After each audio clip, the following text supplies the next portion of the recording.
La lueur de la bougie sur le gâteau vacillait sur le sourire suffisant et trop plein de dents de Greg, comme s'il passait une audition pour le rôle du père de l'année. Ma femme, Dana, se tenait à ses côtés, le bras enlacé au sien, coupant le gâteau d'anniversaire de Lily comme s'ils étaient revenus en 1997. Ma fille, notre cuisine. Mais pas une seule trace de moi dans cette pièce, pas une assiette, pas une chaise dressée pour papa, juste des visages que je reconnaissais pour la plupart du côté de la famille de Dana, une bannière qui disait « Célébration privée » et Greg tenant le couteau comme si c'était chez lui. J'ai zoomé sur la photo. Il y avait Lily, qui fêtait ses 16 ans, et elle souriait, car pourquoi ne le ferait-elle pas? Elle ne savait pas ce que ça coûtait de lui payer un appareil dentaire, des cours de violon et des contrôles de son appareil de contention tous les 6 mois. Elle ne savait pas qui avait épuisé ses jours de congés payés pour rester à la maison quand elle avait eu la mononucléose. Elle ne savait pas qui avait payé son voyage à Washington avec la chorale de l'école quand Dana avait oublié la date limite de paiement. Elle ne connaissait que le gâteau, les ballons, Greg. Je n'ai pas crié. Je n'ai pas envoyé de texto. Je n'ai même pas soupiré. J'ai hoché la tête. Puis, j'ai cherché dans un tiroir que je n'avais pas ouvert depuis plus de 10 ans. Tout au fond, sous quelques manuels d'instructions poussiéreux et des coupons périmés, se trouvait un vieux carnet bleu marine avec un onglet doré dans le coin. Utilisé pour la dernière fois en 2010 lorsque nous avions rédigé notre testament. J'ai tourné les pages des diagrammes de succession, des attributions de la fiducie, du plan d'urgence au cas où l'un de nous mourrait en voyage. Les pages étaient rigides, mais j'en ai trouvé une vide. Et j'ai recommencé à écrire. Pas des sentiments, pas des divagations de « cher journal », un inventaire. Maintenant, écoutez bien, je sais que 98% d'entre vous lisent ou écoutent ceci et n'appuient jamais sur le bouton « Suivre ». Mais si vous avez déjà été pris de court par les personnes les plus proches de vous, si vous vous êtes déjà retrouvé seul pendant que quelqu'un d'autre jouait votre rôle, alors allez-y, abonnez-vous. Celle-ci est pour vous. La fête avait eu lieu cet après-midi-là. Dana m'avait dit qu'elle et Lily allaient avoir un après-midi entre filles, juste nous deux. Elle en avait même fait tout un spectacle. Elle avait mis sa vieille veste en cuir, celle qu'elle disait être trop jeune pour elle maintenant, et s'était aspergée de ce parfum d'agrumes que je lui avais offert pour notre anniversaire. Ça m'a fait mal, d'une certaine manière. Pas la fête en elle-même. Bien sûr, ça m'a brûlé, mais la façon dont elle l'a chorégraphiée, la performance, le choix de mentir si doucement, ça semblait presque répété. La cuisine était silencieuse. Elle n'était pas encore rentrée. Lily devait dormir chez une amie ou peut-être chez la sœur de Dana. Quel que soit le plan, je n'en faisais pas partie. J'ai continué à faire défiler les photos. Un détail m'a fait m'arrêter. Dans le coin d'une image, à peine perceptible, se trouvait un carton nominatif plié comme pour un mariage. Il y était écrit « Greg ». C'est là que j'ai compris.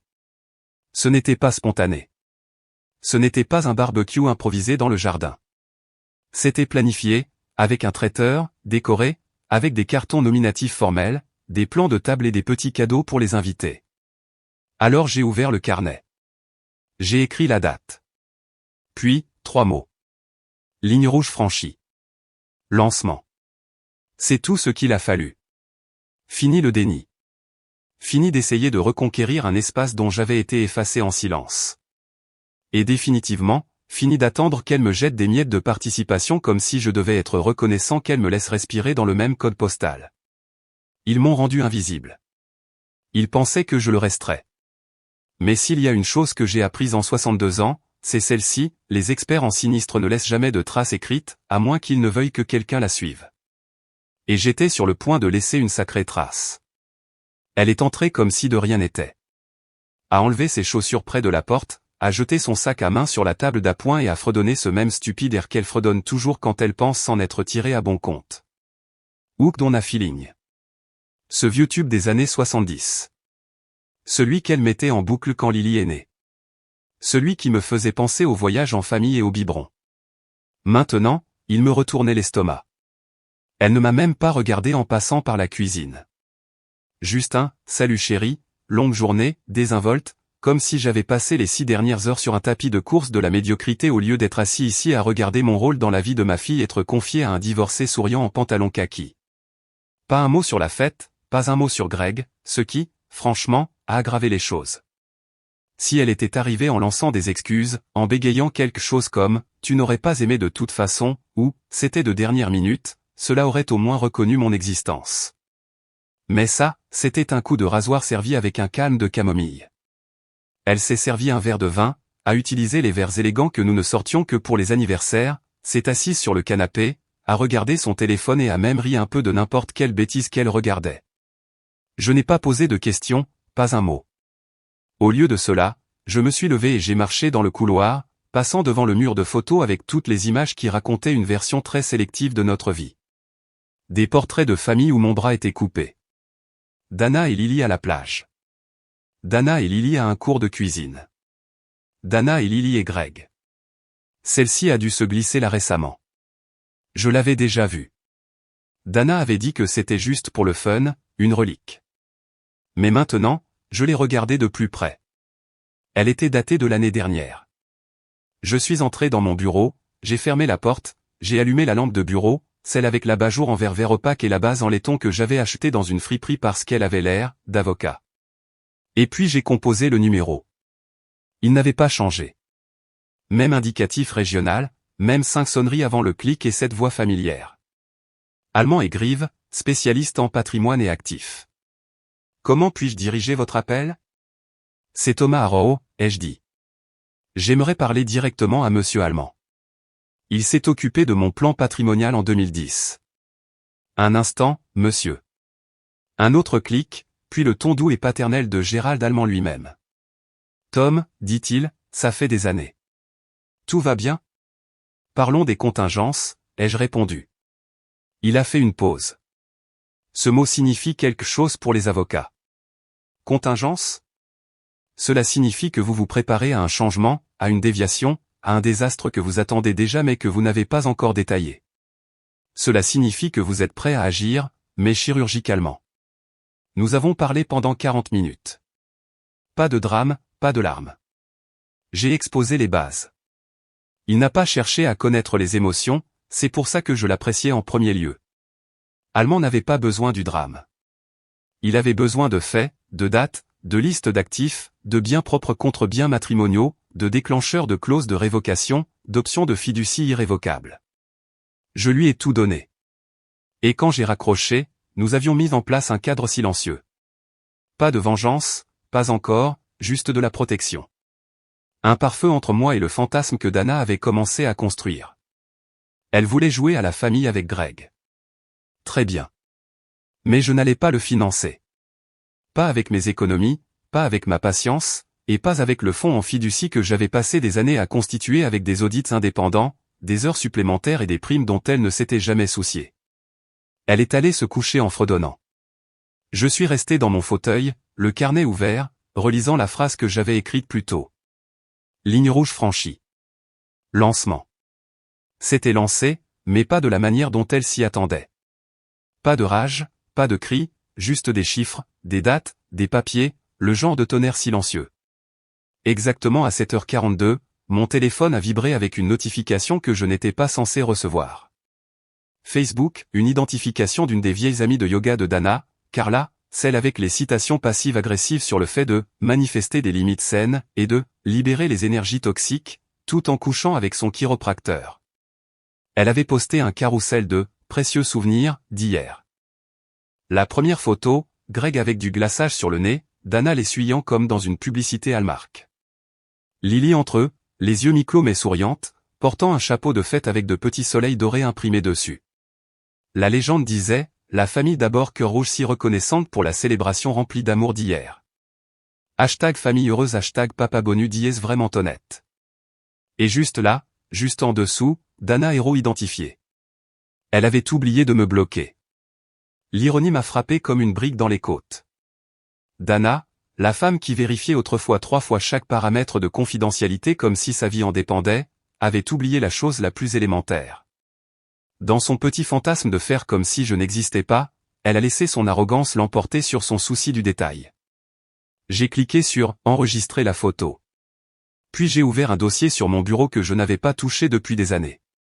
Il était simplement étiqueté « D ». Pas divorce, pas Dana, juste « D ».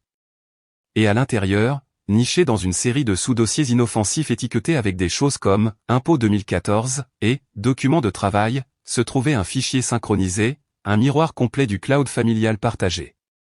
Datant de l'époque où Dana insistait pour que je m'occupe des « trucs technologiques ennuyeux » et m'avait donné tous ces mots de passe pour qu'on ne les oublie pas plus tard. Elle avait aussi oublié ça. J'ai vérifié la connexion. Toujours active. Toujours en train d'extraire des données de son Google Drive, de son Dropbox et des sauvegardes de son ordinateur de travail. Elle ne m'avait jamais dissocié. Elle ne se souvenait probablement même pas que j'avais des privilèges d'administrateur. Des années de données, des centaines de reçus. Des PDF scannés de mai, des factures numériques, des textos exportés de son ancien téléphone avant qu'elle ne le change l'année dernière, tout. J'ai commencé à passer le tout au peigne fin. Pas pour la vengeance. Pas encore. Pour avoir un levier. En 1 heure, j'avais localisé 2 confirmations d'hôtels qui se chevauchaient. L'une facturée sur sa carte personnelle, l'autre sur le compte professionnel de son entreprise. Même date, nom différent. Une avec Grégory Tate en tant qu'invité de. Ce petit détail à lui seul l'aurait fait licencier de n'importe quelle entreprise ayant une clause d'éthique. Puis j'ai trouvé un dossier qu'elle avait intitulé « Piste d'investissement ». À l'intérieur se trouvaient des feuilles de calcul de notes internes, des calendriers de ventes immobilières, de changements de zonage, de ventes commerciales, qu'elle n'était légalement pas autorisée à distribuer, et encore moins à transférer. Mais elles étaient là, partagées, discutées, datées et horodatées. J'ai tout sauvegardé. J'ai surligné les messages où elle transférait des tuyaux à Greg sous des noms de code comme « Notre ami du Nord ». J'ai archivé des mémos vocaux où elle riait de la façon dont son patron était « trop vieille école pour vérifier les métadonnées ». J'ai fait des captures d'écran d'applications de paiement montrant des virements de Greg étiquetés, de nouveaux chèques T pour le tuyau. Vert pour cocktail symbole de collision. À 10 heures, j'avais un champ de mine numérique devant moi. Chaque fichier, chaque transaction, chaque petit emoji suffisant était une mèche qui attendait d'être allumée. Ce n'était plus seulement personnel. C'était un niveau de négligence qui mettrait fin à sa carrière et détruirait sa réputation, enveloppée dans des gloussements et un mauvais jugement. Et elle avait laissé la porte d'entrée grande ouverte. Tout ça parce que Dana, la reine du contrôle de l'image, avait oublié de retirer un homme d'une identification sur une photo. Moi. Je me suis adossé, j'ai regardé l'écran et j'ai souri. Froidement, platement, mécaniquement. Parce que maintenant, je n'étais plus seulement le mari qu'elle avait humilié. J'étais l'archiviste de sa déchéance. Et tout commençait avec un chapeau de fête couvert de paillettes et un mauvais clic. Le lundi matin, j'avais repris mon rythme habituel. Chemise rentrée, café silencieux, chaussettes noires pliées en 3. J'ai gardé toutes les routines identiques pour que Dana ne remarque rien. Je suis parti pour le travail à la même heure. Je suis revenu avec le même hochement de tête neutre. Je lui ai même demandé la météo, comme toujours. Pendant ce temps, son monde commençait déjà à changer sous ses talons. La première étape fut le fonds pour l'université.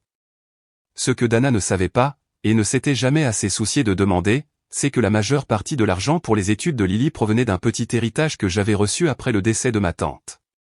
Un bien propre, intouchable lors d'un divorce si l'on sait comment le sécuriser. Le compte avait tranquillement grossi pendant des années. Des investissements à faible risque, des intérêts composés, et quelques missions en freelance supplémentaires qu'elle n'a jamais su que j'avais acceptées. Elle supposait simplement que le fonds était, à nous. Il ne l'était pas. J'ai appelé Monsieur Allemand. Nous avons tout restructuré. Le mercredi, le fonds universitaire n'était plus sur un compte de dépôt conjoint. Il vivait maintenant dans une fiducie irrévocable au nom de Lily. J'étais le constituant. Mon frère, Hérald, un juge à la retraite sans tolérance pour le drame, fut nommé fiduciaire. L'accès de Dana, 0. Sa capacité à revendiquer une quelconque part, également 0. Et je me suis assuré que la fiducie était structurée de manière à ce que Lily ne puisse y accéder qu'à des fins éducatives, frais de scolarité, logement et nourriture, livres. C'était tout. Aucune annonce n'a été faite. J'ai signé les papiers dans un bureau tranquille au coin d'un centre commercial où l'assistant d'allemand m'a offert un café noir dans un gobelet en papier. Dana pensait que j'étais en retard pour une réunion avec un client. Elle a souri quand je suis entré. Journée chargée. Un peu, ai-je dit, et je l'ai embrassée sur la joue comme si je ne venais pas de couper le premier cordon qui nous liait. La deuxième étape est la maison du lac. Celle-ci lui ferait mal quand elle finirait par s'en rendre compte. Nous l'avions achetée pendant notre phase de reconnexion, il y a quelques années, après la thérapie, après que j'ai trouvé ce vague message de Greg et qu'elle a juré que c'était juste un « salut amical ». Nous avons passé 2 étés à la rénover. Enfin, je l'ai fait. Elle a principalement choisi des tapis et posté des photos de vin sur la terrasse comme si elle jouait dans une version de désintoxication de sa propre vie. Ce à quoi elle n'a pas prêté attention, c'est l'acte de propriété. Son nom n'a jamais été ajouté. Elle pensait que c'était une erreur administrative. Nous avons plaisanté sur le fait de le régler un jour, mais je ne l'ai jamais fait. Elle n'a jamais insisté. Maintenant, avec quelques signatures, une nouvelle SARL et une désignation de bénéficiaire déposée sous la même fiducie hermétique que le fonds universitaire de Lily, la propriété n'était plus à moi. Elle appartenait à Lily et, par procuration, était légalement isolée de Dana de toutes les manières possibles. J'ai même fait en sorte que les factures de services publics et les impôts soient envoyés via une société de gestion pour que Dana ne voie pas de nouveaux courriers ou de virements étranges. C'était comme si la maison était toujours là, inactive et attendant l'été, mais en réalité, elle était partie. Elle avait glissé entre ses doigts manucurés sans même un murmure. J'ai fait des copies de chaque document notarié. Je les ai gardés dans un coffre-fort ignifuge derrière mes costumes. J'ai fait des sauvegardes sur 3 disques durs. Un que j'ai gardé au travail, un que j'ai envoyé par la poste à Herald, un que j'ai enfermé dans un box de stockage sous un nom qu'elle ne savait pas que j'utilisais. Dana publiait encore des photos de la fête cette semaine-là. Lily tenant un sac cadeau. Greg allumant des cierges magiques. Les légendes de Dana étaient pleines d'une chaleur passive. Si chanceuse d'être entourée d'une vraie famille. Elle n'avait aucune idée que les lumières commençaient à baisser. Le vendredi, elle m'a demandé si je voulais aller déjeuner le dimanche. J'ai hoché la tête. J'ai dit que ça me semblait bien. Dans sa tête, les choses étaient normales, contrôlées, prévisibles, mais dans la mienne, les issues de secours étaient déjà en train d'être soudées. Elle ne s'était juste pas encore rendue compte que l'air se raréfiait. Tout a commencé par un texto que Dana a reçu pendant que nous dînions. Du saumon légèrement trop cuit. Comme elle le fait quand elle est distraite. Son téléphone s'est allumé avec un nom que je ne reconnaissais pas qu'à Palmer. Elle a incliné l'écran comme par réflexe. Je n'ai pas réagi, j'ai juste continué à mâcher, hochant la tête pendant qu'elle bavardait sur la cuisine à air ouverte qu'elle avait vue sur HGTV et comment Lily mérite ce genre d'espace créatif. Elle n'avait aucune idée que K. Palmer n'était pas un voisin, pas un promoteur local, et certainement pas intéressé par quoi que ce soit d'ouvert. K. Palmer, c'était moi. Enfin, pas exactement. Palmer Holdings LLC était une société écran que j'avais créée 3 mois plus tôt, bien avant la fête d'anniversaire, lorsque j'avais soupçonné pour la première fois que le nouveau passe-temps de Dana consistant à offrir des conseils d'investissement à des amis était plus que de simples commérages de quartier. J'ai créé Palmer via un vieux contact en Arizona, je l'ai enregistré hors de l'État, j'ai payé les frais, j'ai configuré les adresses e-mail, le profil d'investisseur, j'ai même construit un site web de portefeuille de base en utilisant des photos d'anciennes annonces Zillow et un faux témoignage d'un certain D. Caldwell. Le site semblait assez légitime pour quelqu'un comme Dana, qui connaît le prix de chaque sac à main mais pas le coup de négliger une adresse IP. Puis j'ai attendu. Ça n'a pas pris longtemps. Elle a rencontré Monsieur Palmer lors d'un gala de charité, un événement monté de toutes pièces par une organisation à but non lucratif local que j'ai financé anonymement. J'ai dû y être. Costume propre, histoire vague, rien de traçable. Tout ce que j'avais à faire était de lâcher une phrase.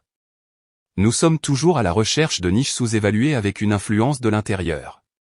Ses yeux se sont illuminés comme si c'était Noël. 3 jours plus tard, elle a commencé à lui donner des informations. Des changements de zonage, des achats discrets, une chaîne d'épicerie locale qui s'agrandissait et achetait des terrains résidentiels sous des noms de sociétés. Elle y avait accès par le biais de son cabinet car son patron, le vieil ami de tennis de Greg, lui faisait confiance. Elle appelait ça « aider le quartier ». Mais ce qu'elle faisait vraiment, c'était trafiquer des informations non publiques à un investisseur en échange d'une future participation dans une entreprise qui n'existait pas. L'ironie, elle n'était même pas payée.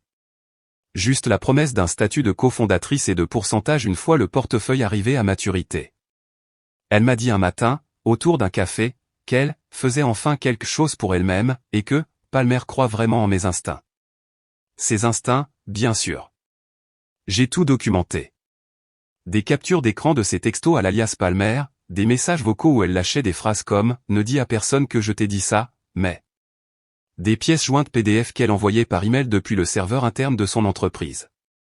Des comptes rendus de réunions qu'elle tapait sur son ordinateur portable professionnel et partageait via un compte Gmail non crypté qu'elle pensait intelligent. Elle distribuait des signaux d'alarme comme des bonbons à un défilé, et j'ai attrapé chacun d'eux. Je les ai sauvegardés chronologiquement dans un dossier intitulé « Exposition potentielle ». Chaque fichier avait des métadonnées. Chaque fil était cousu avec une chronologie. J'ai même passé l'audio dans un logiciel de transcription pour signaler tous les mots-clés qui violaient les codes de la SEC ou les clauses de conformité de son entreprise. Mais je ne comptais pas encore l'utiliser. Je la voulais à l'aise, suffisante. La laisser creuser son propre trou, une pelletée à vide à la fois. Elle m'a dit un soir, en sirotant du vin dans sa robe de chambre, qu'elle pensait que Palmer pourrait être un billet pour l'indépendance. Elle a souri en le disant, l'air suffisant, comme si elle avait un secret qui valait la peine d'être gardé. Elle n'a pas réalisé quel était l'actif qui était en train d'être vendu. Et quand l'affaire serait conclue, elle ne tiendrait même pas le stylo. Dana m'avait toujours sous-estimé en matière de technologie. Pour elle, j'étais le type qui redémarrait le Wi-Fi, déplaçait le câble HDMI et remettait le thermostat en Fahrenheit après qu'elle l'ait accidentellement changé en Celsius. Mais ce qu'elle n'a jamais compris, c'est que je ne me contentais pas de réparer les choses. Je les construisais. Silencieusement, minutieusement et, dans certains cas, avec une utilité future à l'esprit. Comme le système de réservation. Il y a 3 ans, lorsque Dana a insisté pour que nous commencions à dîner plus souvent au restaurant pour « raviver la flamme », je nous ai inscrits à une multitude de programmes de fidélité de restaurants. Je lui ai dit que c'était pour les points. En réalité, c'était pour l'accès au backend. J'ai utilisé un compte de développeur pour créer un agrégateur qui liait son OpenTable, son Yelp et même quelques applications de réservation de niche en un seul tableau de bord. Chaque fois qu'elle utilisait son email pour faire ou recevoir une confirmation de réservation, je le savais. Et le vendredi à 15h12, j'ai reçu une notification, table pour 3 confirmée. 19h, Cantina Verde sous le nom de D. Arrow. Il n'y a eu aucun message pour moi, aucune invitation, aucune vérification de courtoisie pour voir si je me joindrais à eux.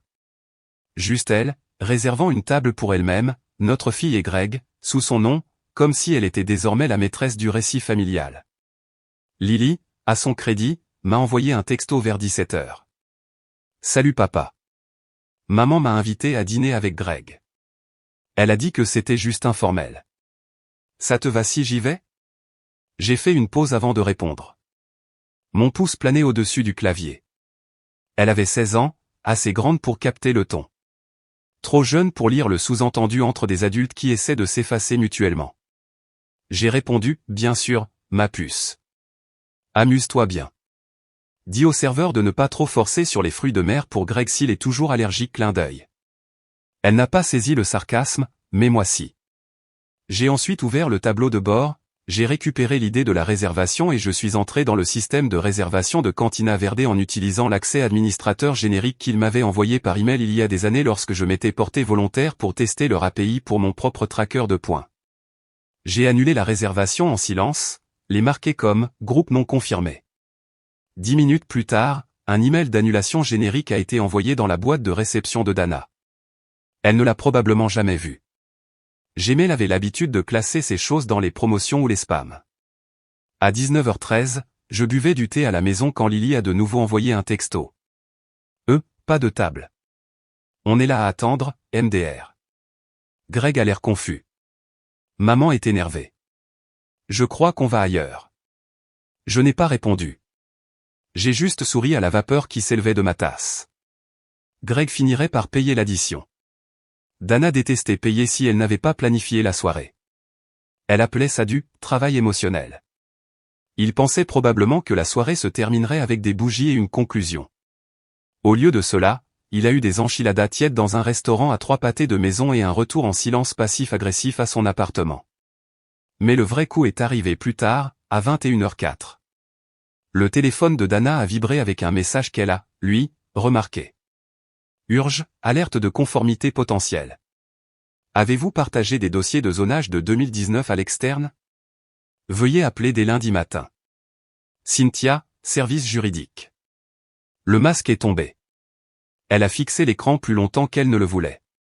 Je l'ai vue depuis le couloir, assise sur le bord du lit, son vin intact, les lèvres légèrement entr'ouvertes comme si elle essayait d'avaler une bouffée d'air qu'elle n'avait pas encore prise. Ce texto ne venait pas de Palmer. Il était réel. Il venait de la conseillère juridique interne de son entreprise. Quelqu'un avait senti la piste. Une miette de pain de trop était tombée dans la mauvaise boîte de réception.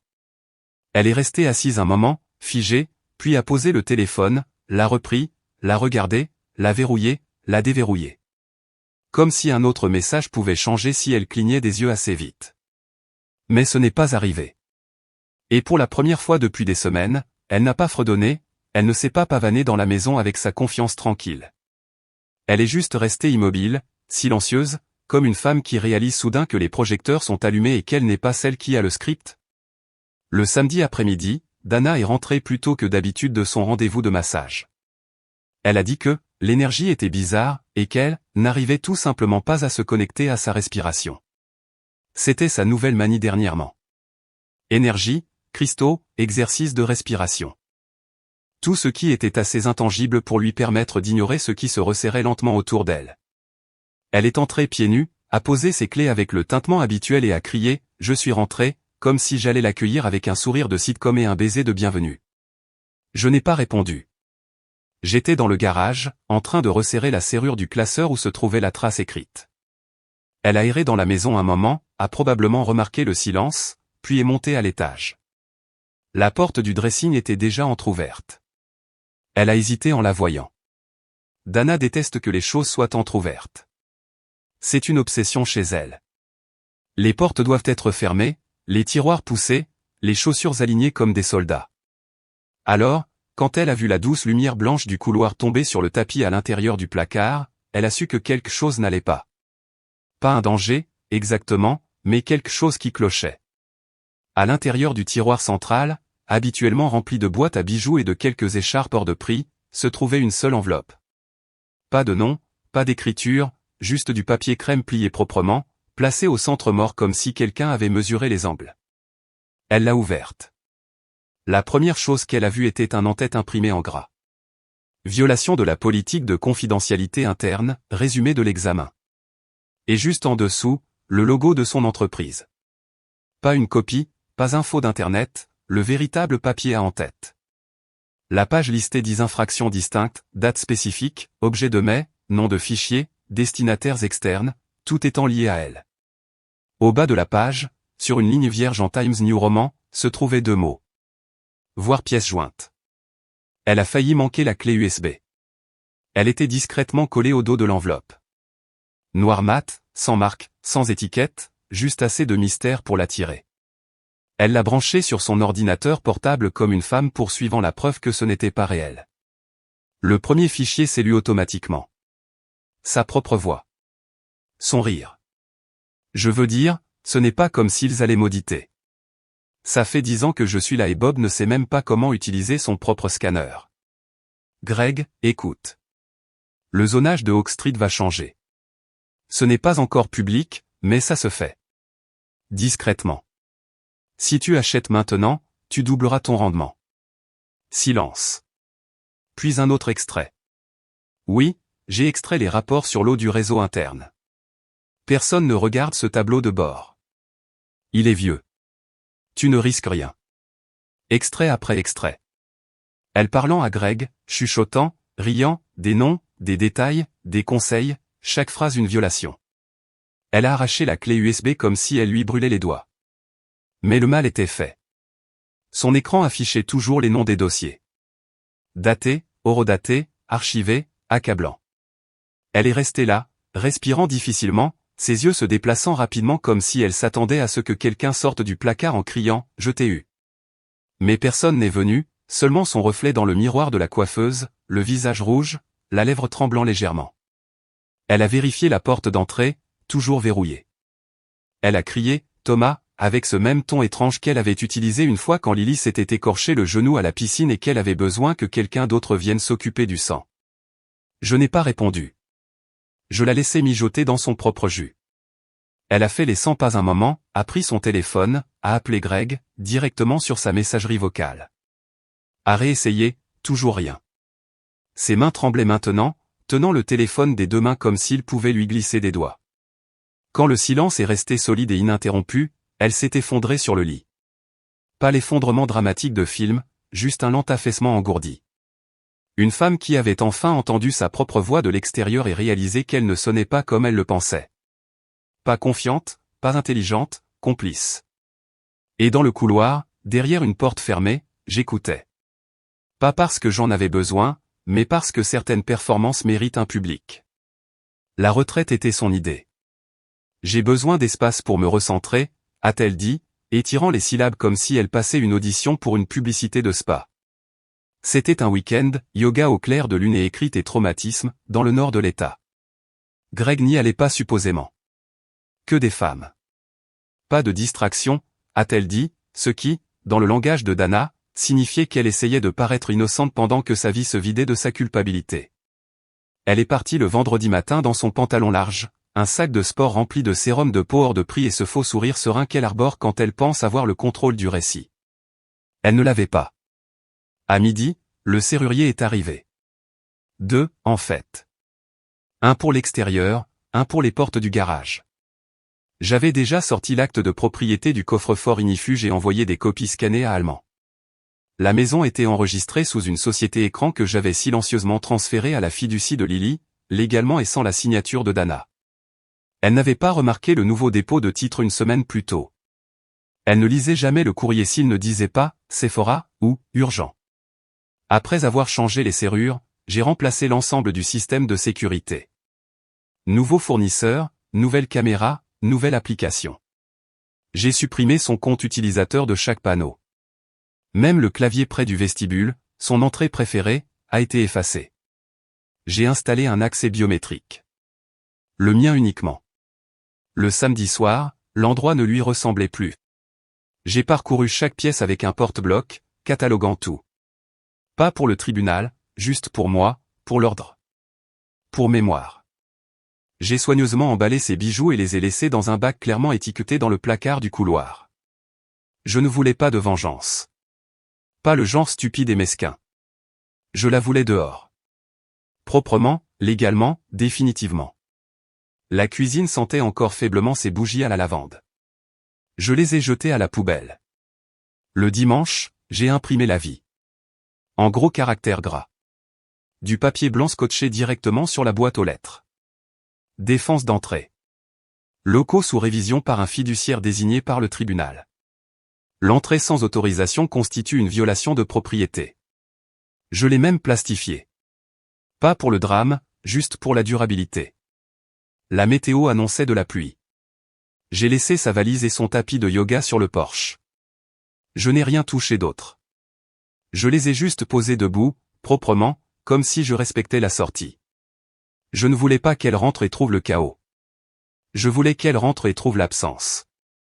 Elle est arrivée tard. Vers 20h45. J'ai observé depuis la fenêtre de l'étage. Lumières éteintes, cachées par les rideaux.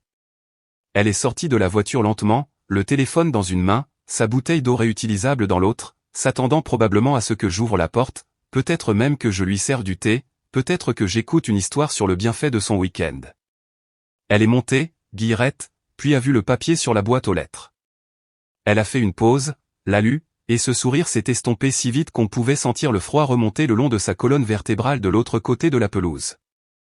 Elle a quand même essayé la porte. Le clavier a clignoté en rouge. Elle a rentré son code à nouveau, plus fort cette fois. 3 tentatives, toujours rouge. La lumière du Porsche s'est éteinte après une minute d'inactivité. Contrôlée par capteur. Elle s'est tournée vers sa voiture, a sorti son téléphone, a composé. Je n'ai pas répondu. A réessayé. Toujours rien. Puis elle a appelé Greg. Je pouvais la voir articuler son nom, gesticulant, frustré. Personne n'a répondu. Elle n'a pas crié, n'a pas pleuré. Elle est juste restée là, à moitié éclairée par la lune, les cheveux encore bouclés de n'importe quelle bêtise spirituelle qu'elle avait faite tout le week-end, serrant sa bouteille d'eau comme si elle pouvait l'ancrer à quelque chose de familier. Je n'avais laissé aucune note, aucun au revoir, juste la vérité plastifiée en noir et blanc. Défense d'entrée. La maison qu'elle avait soignée pour l'image, les déjeuners et les selfies filtrés n'étaient plus qu'une structure qui ne lui appartenait légalement pas. Et à l'intérieur, le silence. Pas le genre de silence qui suit une dispute. Le genre qui vous dit que vous êtes déjà parti. L'invitation est arrivée par coursier. Pas un texto, pas un email qu'elle pourrait prétendre avoir perdu dans ses spams. Une enveloppe noire remise en main propre avec son nom écrit dans une police serif affirmée. Dana Arrow. Comme une assignation ou une invitation de mariage, mais en plus froid. À l'intérieur, une simple carte, un dîner. Pas d'avocat. Juste toi et moi. Parlons-en. 20 heures précises. Dimanche. Tu connais l'endroit. Elle le connaissait. Un box calme et peu utilisé chez Thorne et Willow, le restaurant que nous avions autrefois choisi pour les anniversaires quand nous prenions encore la peine. Caché derrière une porte lambrissée qui ressemblait à une cave à vin. Nous n'y étions pas allés depuis notre 20e anniversaire. Elle m'avait dit après que la crème brûlée lui avait donné mal à l'estomac. Je me souviens qu'elle avait trop regardé son téléphone. Elle s'est présentée à 19h40. En avance, de manière prévisible. Cheveux bouclés, ongles faits, rouge à lèvres foncées, son ton, sérieuse mais douce. Elle portait la robe bleu marine que je lui avais dit un jour lui allait à merveille. À l'époque, cela signifiait quelque chose. Ce soir, c'était un costume. Dana est entrée comme si elle s'attendait à des bougies, un serveur avec un accent français et moi assis là avec les yeux tristes d'un homme prêt à pardonner. Mais la pièce était sombre. Une seule suspension blafarde pendait au-dessus d'une table. Pas de vin, pas de musique, juste un écran noir sur le mur du fond, monté au-dessus de la cheminée, et sur la table, un dossier en manille. Elle est entrée, a fermé la porte derrière elle et a dit « Thomas ». Pas de réponse. L'écran a clignoté et s'est animé. Un diaporama a commencé. Lentement, en silence, ces messages à Greg. Un par un. Palmer va utiliser le tuyau de Pinterest. Ne le dis pas à Cynthia. Pas de trace écrite cette fois. Utilise ton Venmo personnel. Il pense que je forme le nouvel associé. Idiot. Chacun horodaté. Date, heure, appareil. Certains étaient des emails. Certains étaient des transcriptions vocales. Sa propre voix a ensuite résonné. Claire, calme, confiante. Ils ne remonteront jamais la piste. C'est en couche. Le tuyau est passé de moi à Palmer, de Palmer à toi. Au moment où ça se vendra, ils penseront que ça vient des registres du comté. Elle s'est figée. L'écran a clignoté en rouge. Du langage juridique superposé. Violation. Section 7.3. Utilisation d'informations non publiques à des fins personnelles ou de tiers. Puis, une autre violation. Manquement au devoir fiduciaire. Puis, silence. L'écran est devenu noir. Dana s'est tournée vers la table, les mains tremblantes maintenant, et a ouvert le dossier en manille. À l'intérieur se trouvait un document imprimé. 10 pages. Signé à la fin. Grégory Artat. Témoin, notarié, daté, une confession complète. Chaque fuite, chaque propriété, chaque conseil. Il avait tout balancé. Il s'avère que Greg n'était pas aussi loyal qu'elle le pensait quand il a réalisé que la SEC fouinait dans ses achats écrans et ses comptes anonymes. Il a tout livré, l'a nommé dans chaque cas volontairement pour sauver sa propre peau enveloppée de kaki. Il y avait un post-it collé sur le devant. Il a craqué avant le déjeuner. Tu avais raison. Il a toujours été un lâche. Elle s'est assise lentement, comme si la gravité dans la pièce avait doublé. Ses yeux sont restés fixés sur la signature. Elle n'a pas pleuré. Pas encore. Elle était trop occupée à recalculer. On pouvait le voir sur son visage. Le réarrangement froid et méticuleux de l'échiquier dans son esprit. Mais les pièces étaient parties. L'échiquier était parti. Elle était assise seule avec un dossier rempli de vérité et un silence qui ne finirait pas. Et je n'avais même pas besoin d'être là, parce que le dîner avait déjà eu lieu, et elle était le plat principal. La boîte aux lettres a grincé plus fort que d'habitude ce matin-là, comme si même le métal savait ce qui allait arriver. Dana était pieds nus sur le porche, tenant son café dans une main et fixant l'enveloppe comme si elle allait exploser. Courrier recommandé, épais, lourd, avec un cachet gouvernemental. Pas d'adresse de retour, juste son nom. Pas « Madame ». Pas « à la famille Arrow ». Juste Dana. Seule. Elle a ouvert l'enveloppe avec son ongle, a sorti la pile de documents à l'intérieur. La première ligne l'a frappée comme une brique à la gorge. Jugement de dissolution. Définitif. Signé et déposé. Elle a cligné des yeux. A vérifié la date. Il y a 2 semaines. Pas d'audience, pas de plaidoirie, pas de médiation. Parce que Thomas avait déposé la demande dans un état où l'abandon et la dissimulation d'actifs, une fois activés, permettaient des procédures silencieuses en vertu de certaines clauses, celles qu'ils avaient toutes deux signées en 2010 quand elles faisaient encore semblant de se soucier de la planification successorale. Le divorce n'était pas à venir. Il était fait. 3 autres documents étaient joints au décret. Le premier, une lettre de licenciement et de cessation de fonction formelle de son employeur, désormais ancien, citant « faute grave, manquement à la responsabilité fiduciaire et préjudice irréversible à la réputation ». Du jargon juridique pour dire « nous nous lavons les mains de toi. Ne te montre plus ». Le deuxième, une assignation, fédérale, émise par une branche d'enquête de l'entreprise que Thomas avait discrètement aidé à monter le dossier.